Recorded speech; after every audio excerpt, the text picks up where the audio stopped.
All right, here we are at the end of day 3 of the 2018 College World Series. I'm Patrick Ebert. This is Mike Rooney. We're going to break down the action for you. We had one game today between Oregon State and Washington, a 14-5 victory for Oregon State. The game between North Carolina and Mississippi State actually got pushed back till tomorrow at 10 a.m. We're going to have 3 games. We'll talk about those in just a bit. But, Runes, let's talk about that Oregon State game first. And, I mentioned Oregon State first because that game started a little slow, a little scary for them, but then when that 5th inning came around and the bats came alive. Yeah, the rain delay really seemed to help Oregon State because we have not seen the best version of Oregon State in this series. They weren't very sharp against North Carolina. Still had a chance to win the game, but didn't. And even in this game, you had Stephen Kwan go out with a hamstring injury, and Bryce Fimmel was not terribly sharp. It was not looking good. But boy, when they came out of that break, and it was the bottom of the order, which was really interesting. Tyler Malone was outstanding. Kyle Novak was outstanding. And the other thing that happened during the delay, the field temperature changed by almost 30 degrees, and it went from an oppressive, difficult park to hit in to a very offensive park, and that really served Oregon State. Yeah, and I mean, Nick Madrigal, he didn't have a big run scoring or driving in opportunities, but he had 3 hits in this game. And, even the players after the game in the press conference kind of talked about Madrigal as their team leader, and I think that's important for them. And they played better cohesively on defense. Obviously, you mentioned Kwan. I think getting him back is important. But I think one of the bigger stories then was Kevin Abel, the freshman, and the job he did. And before we get back to the decision to even bring him back, I mean, he was throwing strikes with his fastball and pounding the zone. Yeah, it was interesting. Kevin Abel's known as a player with tremendous stuff, but he can be a little over-intense at times. And it was almost the perfect storm for Oregon State. They got him out there for 17 pitches, got his feet wet. He did not look terribly sharp. Kind of what we've seen when Kevin Abel struggled, almost too amped up. And then, had the long break, and he came back out. And in the second part of the outing was very sharp, 3 pitches for a strike. And we know when Abel is sharp, it's really 3 out pitches if you include his fastball. It's a Bugs Bunny changeup, an outstanding curveball. So between Brandon Eisert giving them long relief in the first game and then Kevin Abel in this game, ironically, Oregon State still looks like they're going to have some pitching to make a run in the loser's bracket. Yeah, and I think what will be interesting to follow is obviously they got a new breath of life today with that win.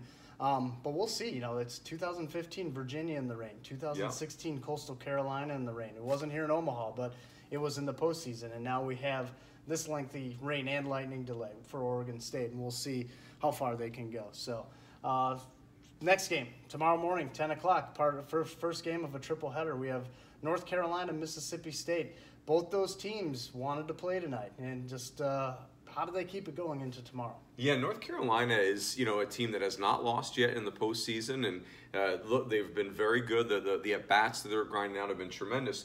They're maybe a tough matchup for Connor Pilkington, who's very talented for Mississippi State, but hasn't been great. But of course, betting against Mississippi State right now is just a flat mistake. I mean, just exactly when you think they're going to get beat, they find a way. So very interesting matchup. I mean, I think the roster talent probably skews towards North Carolina, but they did use a lot of pitching. It's hard to know with North Carolina. They did not get a quality start from Luca Delatry, so they basically did a bullpen day to beat Oregon State. So the good news is those guys could probably all throw again because they all just threw really short stints. The bad news is, boy, that rotation does not feel super comforting at this point. So a really fascinating matchup, and 2 teams that we maybe weren't sure we'd see in the winner's bracket.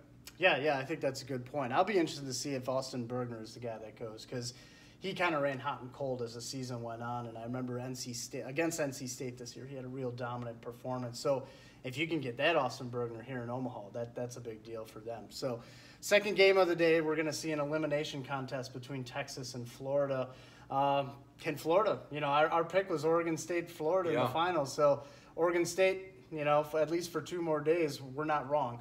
So, but we'll find out tomorrow if Florida can move on. Yeah, and for Florida, the good news is you've got a first-round pick going in Jackson Kowar, and they really do have a better roster than Texas right now. The thing with Texas is if you can contain Cody Clemens, you've got a chance. I would think Oregon State really struggled in the first half of this game. Just you could feel the expectations, almost playing uphill. And you felt that a little bit with Florida last night when Texas Tech was really taking it to them. So you wonder if Florida can get through Texas, can they start to build a little bit momentum? Because think about it, when you come through the losers bracket, Oregon State now has a win, and they will play a team that loses their next game. So we've seen this before where teams start to build that momentum in the losers bracket. Now, it's really rough on your pitching, but there is some momentum that could happen, and Florida and Oregon State are, in my opinion, the two most talented teams here. Yeah, I definitely agree with that. That's obviously why we picked them to make That's it to the finals. So we'll see if that happens. And then tomorrow night, I think, as long as, keep your fingers crossed that the weather holds out and we're able to get all 3 games in.